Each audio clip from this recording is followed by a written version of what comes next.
My name is James Gaskins, and I just want to say that St. Leonard's House is one of the best programs in the state of Illinois. Na na na na na na na na. Ooh, a mother is crying, yeah. A father is bawling too. Na na na na na na na na. Ooh, a sister is. Good evening. It's Tuesday, the 21st of February of 2012. You're looking at the Peaceful World Movement Network, Peaceful World Movement in Focus. And today we have with us a special guest, Mr. Gaskin from St. Leonard's House Ministry. Victor, thank you so much for being here today. To be here. Victor Gaskin is the program director at St. Leonard's House Ministry. He'll tell us a bit more of what he's doing. But the relevance of Mr. Gaskin here from St. Leonard's House, a non-for-profit here on the west side of Chicago. Some of you probably know St. Leonard's House quite well, that's probably where you park sometimes when you're on some free parking when you go to the United Center, right? So, but I've been for the last 3 years. I've been over at St. Leonard's House as a volunteer, working teaching a relationship course. Victor, thank you so much for coming out here. Tell us about St. Leonard's House. What happens there? We know that the men who go there, how they get selected. Tell us a bit about the program. Well, St. Leonard's House has been around for approximately about 58 years, and what we do is provide a second chance for those being released from prison to start a new life, to do something different. So, as a matter of fact, I think I neglected to ask Mr. Gaskin to introduce himself. I mean, I think he's from Hawaii, like the president. Where are you from? I'm originally from Washington, D.C., but I've been here in Chicago since 1970. How long have you been at St. Leonard's? 3 years, 9 months. 3 years, 9 months. I know, you could be doing other things after the first year. I mean, why have you stayed there? How do you like your job? I like my job a lot. I think I'm making a difference in people's lives who otherwise wouldn't have an opportunity. So you are the program director. Program director of what, and what exactly does the program do? Well, St. Leonard's House is one part of St. Leonard's Ministries. And each part of St. Leonard's Ministries provides programs and services for the formerly incarcerated. St. Leonard's House is the residential program of St. Leonard's Ministries. What we do is we provide housing, food, clothing, toiletries for individuals who wants to come into the program to change their lives, to do something different. And as long as they don't have to worry about where they're going to live, how they're going to pay rent, how they're going to feed themselves, clothe themselves, they have the opportunity to concentrate on the program, which is the main part of St. Leonard's House. I've heard some people say that St. Leonard's House is the only of its type program in the United States with certain things. What is it is that true? Are there certain things that St. Leonard's House offers that only it offers, or is it just a matter of that it offers something that few places offer? Well, according to what I've found out, is that St. Leonard's is one of only 2 places of its kind in the United States. In the sense of what? In all the programs and services we provide. You have other places that provide housing, but may not provide supportive services. You have places that provide supportive services but don't provide the housing. So tell us tell the listeners, in case they don't know, what are supportive services?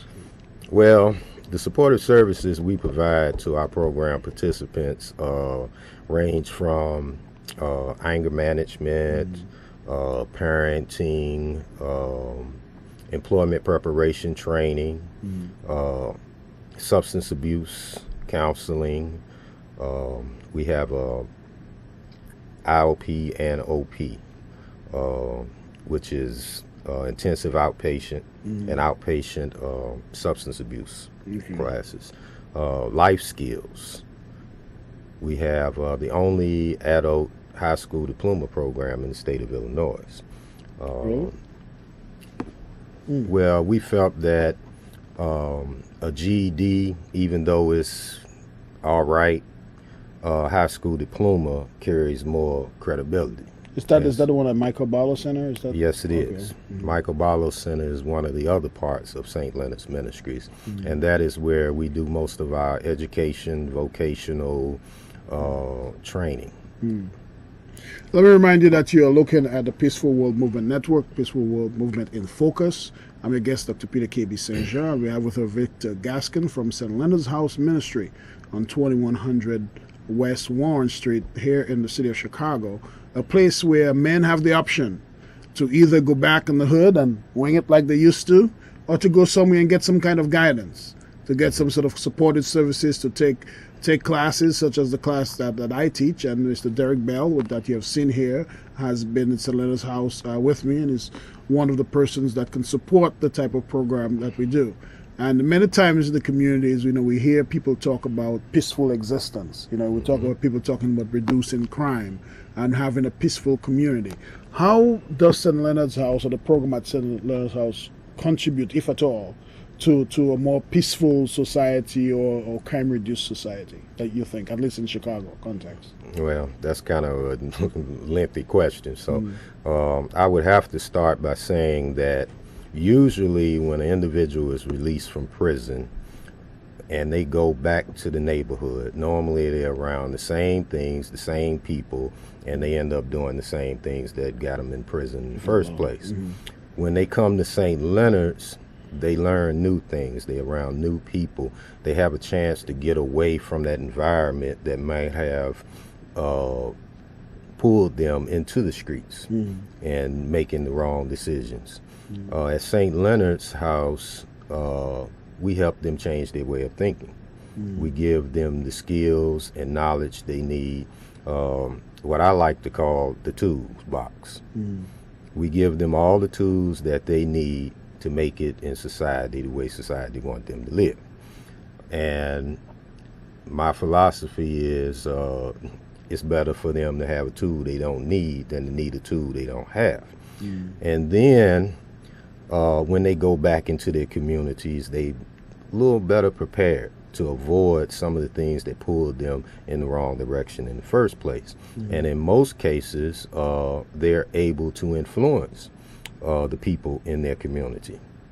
For example, we'll say a guy who everyone looked up to because, he was the big drug dealer with the big cars and all the money and all the women.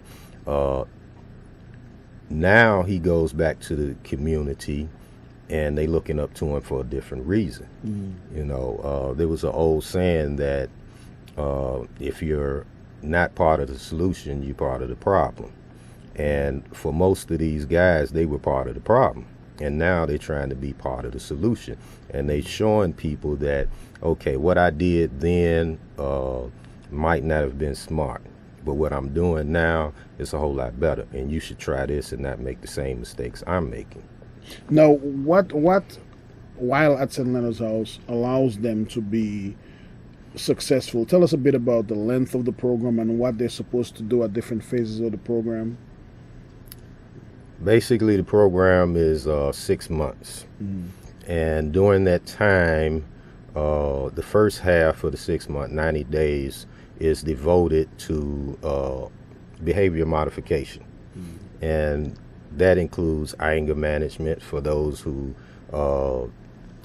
might have had a violent temper and didn't know other ways to deal with situations. We have parenting for those who have kids of their own, and it includes parenting oneself, because they say that when a person goes into prison, if they went in at 18, when they come out, even if they came out at 30, they still thinking like an 18-year-old. The life skills teaches them about leases and dealing with neighbors and co-workers and how to take care of their medical and insurance needs or whatever. Basic stuff like getting your credit report and making sure that someone didn't use your name and social security number while you was incarcerated. Our substance abuse program, it deals with addictions, not just drugs and alcohol, because everybody that come to us don't always have a drug and alcohol problem, but they do have other addictions. Some addictions are just addictions to the lifestyle of the streets. Some might be gambling. Some might be, we had an individual that had an addiction to gym shoes. Every time he walked past a Foot Locker, he had to buy a pair of shoes. And he ended up with over 50 pair of brand new shoes. Yeah. So, well, my telephone guy has about 75 pairs of fancy shoes. I gotta talk to him after this show here a little bit, right? I was thinking what my advice is. Send him over to St. Leonard's. Ladies and gentlemen, we want to remind you that you can call in. This is a live talk show, 312-738-1060. We're looking at the Peaceful World Movement Network. I almost said the do's and don'ts of parenting. I think I'm thinking about Dr. Georgie Smith, whose show that I host for him sometimes. And we're talking to Victor Gaskins. Now, what allows men to be able to succeed at St. Leonard's House? Well, you have support. And then I would say 80% of the people that worked at St. Leonard's came through the program. And so you have that example of what you can accomplish. But the majority of the people that come there, they come there with the desire to do something different. They're not forced to be there. They're not court mandated to be there. They can leave whenever they want.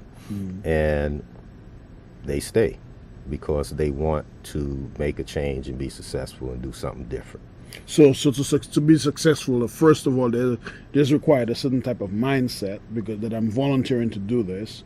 And I met one individual who told me that he thinks he's the only individual, I don't know how true that is, that came to St. Leonard's House because he think he had no place else to go.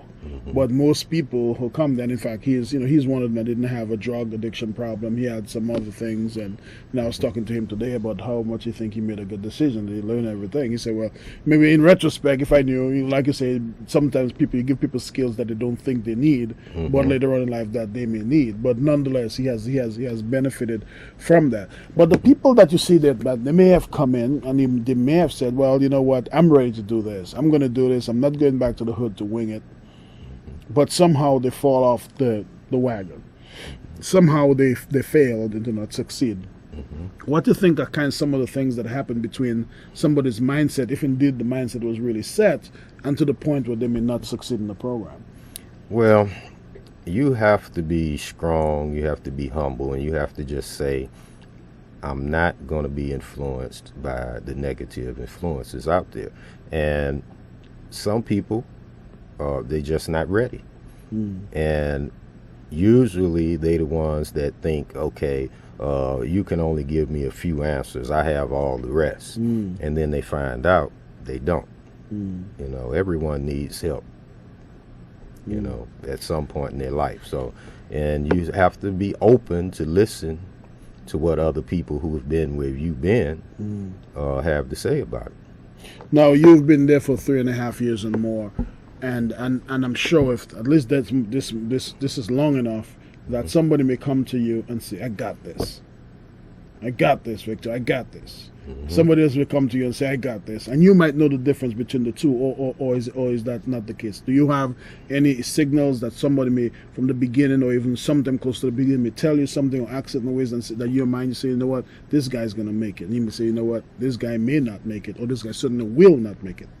Do you think Do you think that makes sense? Are you able to deal with that? Sometime when guys come to me and say, well, I'm ready, I done got all I can get here, I'm ready to go, I meet with them, talk to them, I ask them a few questions, I kind of feel them out to find out just how ready they are. And, a lot of times I ask them questions or give them scenarios that they could find themselves in.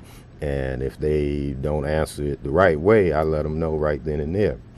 You're not ready. You in pretty good shape, but you need a little bit more.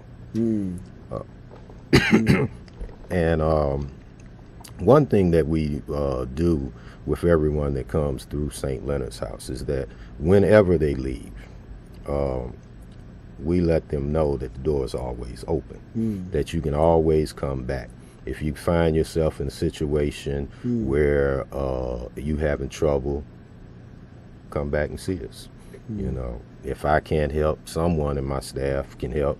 If not my staff, we'll refer them to someone else. But we're going to get them the help they need. They're not out there alone, even though they may be out on their own. And there's some guys that they've come across that have been in the game, as I said, and they think that they could win, or they think that maybe that there's something that they can half do and probably still do something else halfway and survive. Or you think by the time they come there, they really want to give this up? Well, a lot of times individuals come to us and they realize that it was a no-win situation. I had one guy told me that, you know, he always thought he was smarter and he could do things differently than others had done in the past, and that he wouldn't get caught up. But after we getting caught 5 times and going to prison those many times and always having to get out and start over again, he realized that he was in a no-win situation, you know. And in his words, he felt like, you know, he was in a card game with a card shark who was dealing from the bottom of the deck. So there was no way he was going to win, you know. He might win a few hands, but in the end, he was going to lose all his money. So that's how most of them feel, you know. They've learned that they were in a no-win situation. Yes. Yeah, so you know, I remember we were talking to one guy once, and he said, you know, he was out there and he had been to prison but 5 times, and the 6th time he realized that the fight was fixed. Like, it took him the 6th time to realize that no, you couldn't win that game. You didn't make the rules. They don't play by the rules. They make the rules and don't play by it. You know, so that is something. Caller, thank you so much for calling. You have a question or a comment? Yes, I do. And I'm not saying this out of anger or anything like that, but I do have a point. My point in terms of drug rehab, when do we say enough? When we got a situation where people have been going through recovery like for 40 years, they're in their 70s. We tell a person that if they are on a transplant list and they continue drinking, doctors will tell them no. We tell people no in other type of situations. We tell people no a lot of times in terms of their health plan and things don't be covered. Why do we keep on funding people that keep on medicating themselves? So okay, that's so. What do you think we should do instead? You there? You want to hear my point? Yes. They say it's cold. Sometimes we need to do like the animals do, like the birds. After the birds get up to the size, sometimes they don't leave the nest. The parents' bird, they tear the nest up and they move, and they don't even know where they move to. Sometimes you got to do that. So just drop them. Look, I just got through saying a situation, like for 40 years, they're in their 70s, it come a time they got to get cut off, because otherwise we are funding a type of lifestyle. Okay. All right, well, thanks a lot. I'll ask Mr. Gaskin what he thinks about that. He'll respond shortly, okay? Yes, so yeah, let's get another caller, and then we'll respond to a couple of them. Caller, thank you so much for calling. Hey, caller, are you there? Yes, I am. Yes. Thanks for calling. Yes. I'm calling on behalf of St. Leonard's House and St. Leonard's Ministries. I'm a former resident of St. Leonard's House, and St. Leonard's House does work. I'm a living testimony. Mr. Victor Gaskins, he is an employee that works with me. My name is James Gaskins, and I just want to say that St. Leonard's House is one of the best programs in the state of Illinois. Oh, wow. Thank you so much. Can you turn on your TV or your radio in the back? I think it's your TV, right? Can you turn it down a bit? We were hardly able to. Who you said you are again?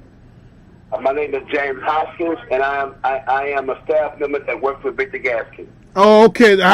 Did you go through the program yourself as well? Yes. I came through the program in the year 2001, and I went through all the programs, and I'm here to testify that the program works. Now, how was it able to work for you in particular? I am a director of supportive services for St. Leonard's Ministries, and I just want to say that St. Leonard's House is one of the best programs in the state of Illinois. Well, I thank you so much for calling. We really appreciate it. Thanks a lot. Thank you. Okay. We have another caller. Caller, thank you so much for calling.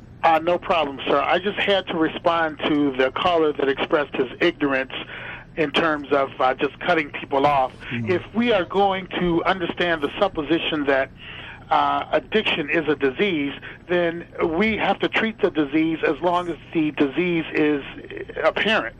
We don't cut people off after just one cancer treatment.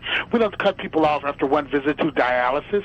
So what we need to understand is the root causes of addiction, address the addiction, but understand that addiction is actually a disease. And the caller, his name is Joe, or as we call him, Slow.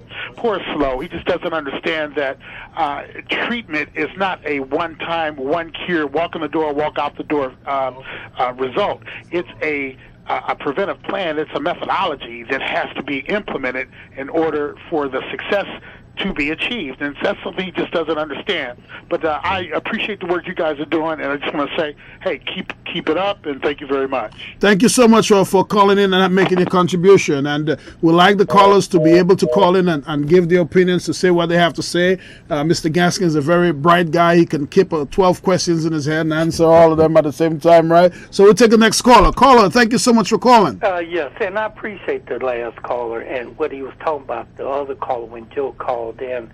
We just can't kick people out. Jesus, I mean, we supposed to give everyone on God's green earth should have a chance to be right. If you didn't get it, it's a thing. They say, get your butt up, dust the dirt off, and get back in line. There's no cure for this. It's really not. But if you keep coming long enough, something's going to click in the skull. And then a lot of times, the drugs is not the problem. The drugs, listen, drugs don't walk to you. You walk to it. And I mean even alcohol. Alcohol is even a drug. Right. So the thing is, if you look around in your closet or look around in your neighborhood or look at one of your friends, you know somebody is there. So, Joe, are you going to just diss them, don't give a hand? Remember, Joe, we supposed to help each other, not down each other.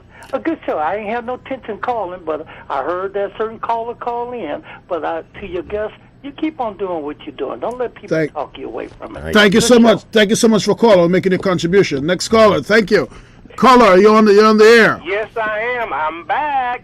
This is the bottom line, okay? There's two types of people. That drug addicts, you can help them, okay? But we got these drug jockeys that sit back and ride the system. And I'm tired of us financing. Most of our state billing in terms of financing, we go towards in terms of drug treatment. We got to take care of them medically. We got to take care of them all other kinds of situations, all that. That's what most of our state money go towards in terms of dealing with these drug jockeys that ride the system. And you wonder why your child can't have books in school? Why? We taking care of all these damn drug jockeys.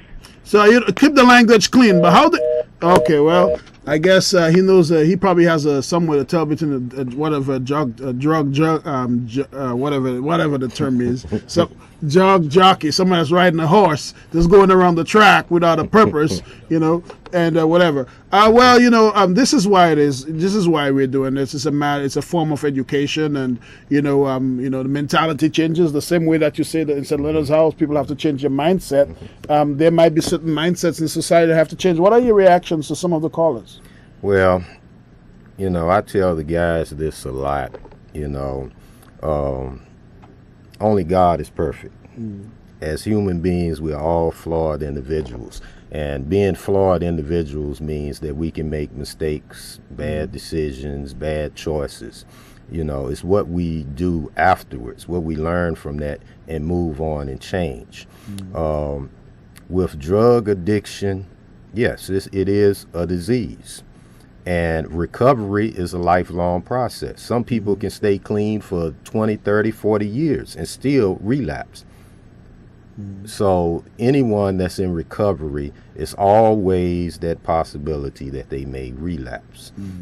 But to, work with someone who has an addiction it has to be a holistic approach. You have to treat every aspect, the mental, the physical, and also you have to give people information.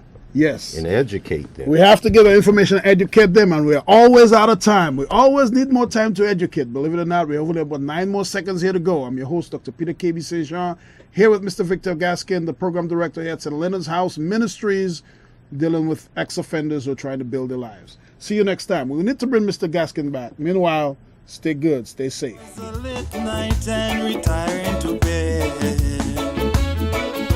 Mama was expecting all her children, when suddenly she heard the phone ring. Her son was on the phone. He said, Mama, you just got to get me out of jail.